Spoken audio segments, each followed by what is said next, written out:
So you can clean this circuit here if the master switch cannot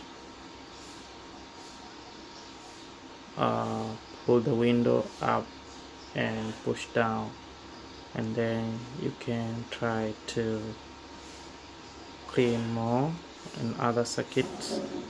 As you can see, I just clean now, but if you see this brush so dirty, yeah, I'm trying to use my tablet camera.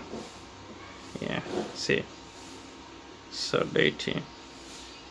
Yeah, so when you have problem with the power window switch, you have to open. This is Nissan Tiida 2009, so you can try your level best. Other video from the YouTube, they show how to open it, but for me I just want to show you how to clean the circuit.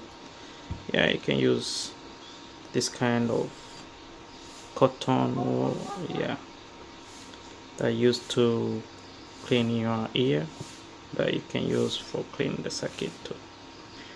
Yeah, that's all. After you clean, you assemble it, and then it will work. Thanks.